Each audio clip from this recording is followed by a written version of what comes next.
Hello दोस्त। तो फिर से हम आ गए हैं उत्सर्जन तंत्र।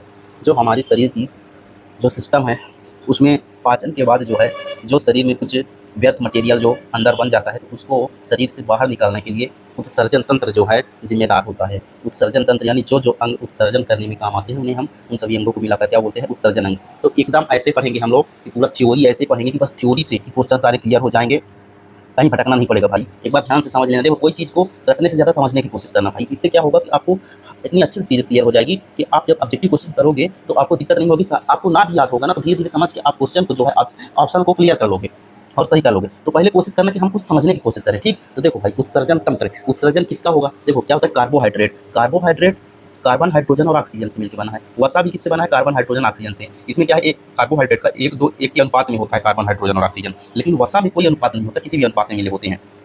प्रोटीन भी बन रहा है CHO, मतलब कार्बन, हाइड्रोजन, ऑक्सीजन। लेकिन इसमें एक अन्य पदार्थ नाइट्रोजन होता है, और जो नाइट्रोजन शरीर में पाचन नहीं हो पाता, इसलिए नाइट्रोजन को शरीर से बाहर निकाला जाता है। उसी को प्रक्रिया को हम उत्सर्जन कहते हैं। तो देखो, जंतुओं में नाइट्रोजन युक्त अपशिष्ट पदार्थ को शरीर से बाहर निकालना या त्यागना उत्सर्जन कहलाता है। बस सिंपल भाषा में कि हमारा वेस्ट मटेरियल जो शरीर में है उसको बाहर निकालना शरीर से। तो जो प्रक्रियाएं होगी जैसे बाहर किया जाएगा उसी को हम पढ़ना है, बस इतना ही पढ़ना है। तो क्यों निकालते हैं? क्योंकि विषाक्त, टॉक्सिक होने के कारण इन शरीर में संचित नहीं रख सकते हैं, इसलिए हम इनको बाहर निकालते हैं। तो नाइट्रोजन युक्त अपशिष्ट पदार्थ के आधार पर देखो, जो हर इंसान जो है, हर जानवर, जीव जंतु जो है, जरूरी नहीं कि वो नाइट्रोजन का ही आप बाहर करे, नाइट्रोजन को ही, वो नाइट्रोजन के अन्य टाइप अमोनिया, यूरिया और यूरिक अम्ल, कोई अमोनिया का उत्सर्जन करता है, कोई यूरिया का उत्सर्जन करता है, कोई यूरिक अम्ल का उत्सर्जन करता है। तो इससे हमारे क्वेश्चन पूछा जाता है हमारे एग्जाम में कि कौन से जानवर जो होते हैं, कौन से जीव जो होते हैं तो अमोनिया का उत्सर्जन करते हैं, और कौन से जानवर जो है यूरिया का उत्सर्जन करते हैं, कौन से जानवर यूरिक अम्ल का उत्सर्जन करते हैं। तो देखो,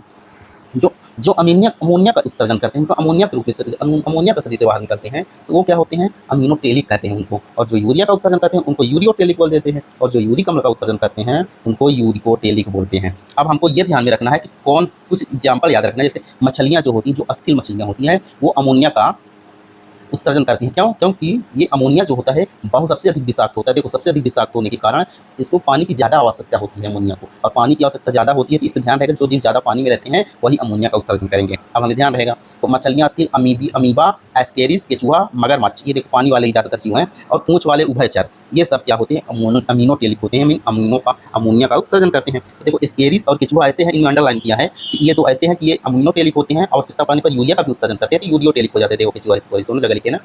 तो यूरिकोटेलिक कौन होते हैं? स्तनधारी मैमल्स, जैसे हम लोग हैं, जानवर होते हैं जो स्तनधारी होते हैं, वो क्या करते हैं, यूरिया का। स्तनधारी भी ना जानते हो भाई, जो साइंस बैकग्राउंड से ना होंगे तो उनको एक एक शब्द भी मुश्किल पड़ता है। तो इन सब चीज़ों को जब ना समझो तो फिर उनको समझ के लिख लिया करो। स्तनधारी क्या होते हैं? ऐसे जानवर या जंतु जो दूध देते हैं और बच्चे पैदा करते हैं, ना कि अंडे, उनको हम स्तनधारी कहते हैं। उभयचर जो जल और थल दोनों में रहते हैं। अस्थिल मछलियाँ, उपास्थि मछलियाँ, अस्थिल यहाँ उपास्थि ऐसी होती है जो कमजोर, एकदम लचकदार हड्डी होती है, उनको उपास्थि बोलते हैं। तो शार्क मछली जो है यूरिया का उत्सर्जन करती है, और इसमें कम पानी की आवश्यकता होती है इसकी अपेक्षा, और सबसे कम पानी किसकी? यूरिकोटेलिक। यूरिकोटेलिक यूरिक अम्ल का उत्सर्जन जो करते हैं वो कौन होते हैं? सरीसृप, पक्षी और कीट। इन तीनों को ध्यान रखना, एग्जाम्पल में पूछ लेते हैं भाई, ऐसे ही पूछता है, यही चीज़ आपको देखने को मिल जाएगा। तो आप एक जगह याद कर लो, बार बार पढ़ लोगे तो याद आ जाएगा दिमाग में, हाँ यूरी, सरीसृप, पक्षी, कीट, इधर लिखे थे यूरिक अम्ल साइड है ना।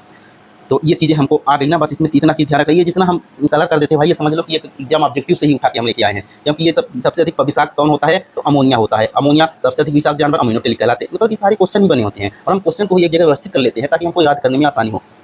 अब देखो, मनुष्य का जो है, मनुष्य में यूरिया का निर्माण, यूरिया बहुत इंपॉर्टेंट है भाई ना, इन सारे चक्करों में से बहुत क्वेश्चन पूछता है, हर जगह 2-4 क्वेश्चन पहुंच जाएगा। मनुष्य में यूरिया का निर्माण कहाँ होता है? यकृत में। यूरिया का निर्माण यकृत में होता है, और यकृत में कैसे ये होता है ये भी याद रखना, अमोनिया से यूरिया का निर्माण होता है। ये एक चक्र होता है, यूरिया में एक प्रक्रिया चलती है जिसे आर्जिनिन चक्र कहते हैं। उत्सर्जन कहाँ होता है? यूरिया बना तो लीवर में, लेकिन उत्सर्जन कहाँ होगा? किडनी में, जिसको वृक्क भी कहते हैं, गुर्दा भी कहते हैं, किडनी को ही। तो ठीक है, इसमें कितनी सारी चीज़ें हैं। इसी में हर बार क्वेश्चन आपको घुमा फिरा पूछेगा, यूरिया का निर्माण कहाँ? यकृत में। यूरिया का निर्माण कहाँ किससे होता है? अमोनिया से। किस चक्र द्वारा? आर्जिनिन चक्र द्वारा। उत्सर्जन कहाँ होता है? वृक्क, किडनी में। भाई सारे क्वेश्चन ही ऑब्जेक्टिव ही है, ठीक है। अब मनुष्य में उत्सर्जी अंग, मुख्य उत्सर्जी अंग तो किडनी ही है, वृक्क है, लेकिन और भी उत्सर्जी अंग है, जैसे फेफड़ा कार्बन डाइऑक्साइड उत्सर्जन करता है, त्वचा जल एवं लाड़ का, यकृत अमोनिया से यूरिया में बदल देता है, और आंत मल के साथ कोशलामल जो है होते हैं उनको बाहर कर देता है। तो ये भी एक क्वेश्चन है कि फेफड़ा जो हमारे उत्सर्जी अंग कौन कौन से हैं, तो याद रखना, किडनी तो मुख्य है, तो मुख्य किडनी, फेफड़ा, त्वचा, यकृत, आंत।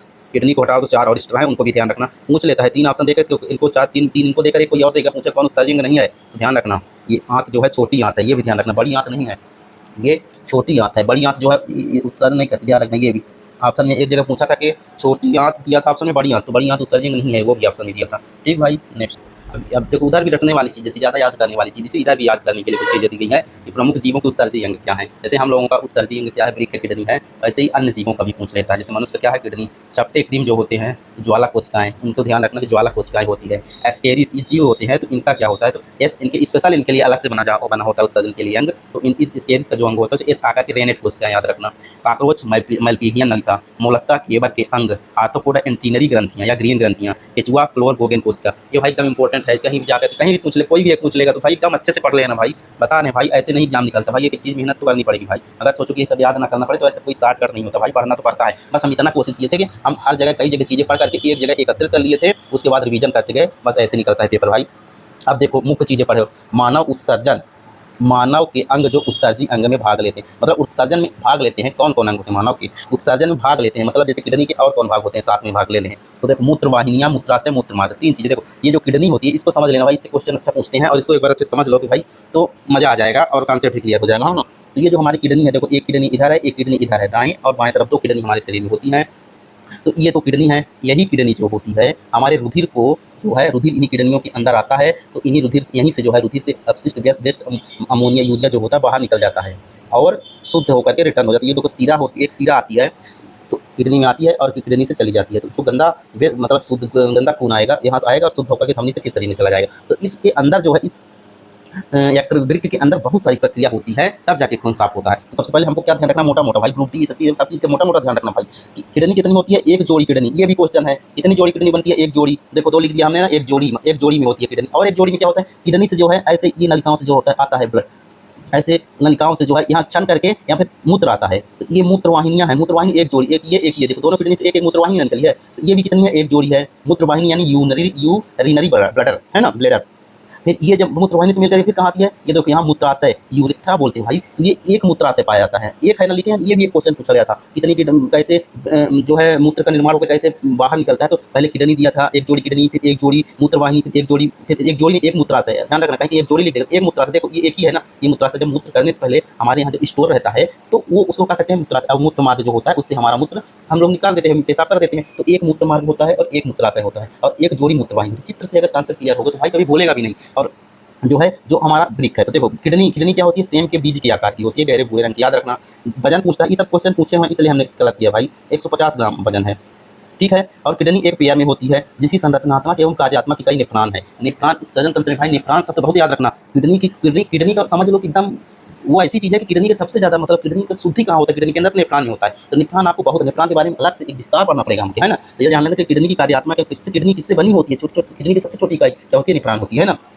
मैं एक जोड़ी मूत्रवाहिनी पढ़ लिए देखो। और मूत्र ये देखो नलिका से 20-25 सेंटीमीटर लंबी होती है मूत्रवाहिनी और मूत्र किडनी से मूत्राशय तक ले जाती है, ठीक। फिर मूत्राशय में संचित होता है, देखो लिखा है ना, मूत्राशय में संचित होता है और मूत्र मार्ग से होता हुआ शरीर के बाहर चल जाता है। नर में मूत्र मार्ग 20 सेंटीमीटर होता है लंबा और मादा में 4 सेंटीमीटर लंबा होता है, क्योंकि मादा में मूत्र मार्ग ज़्यादा लंबा नहीं होता।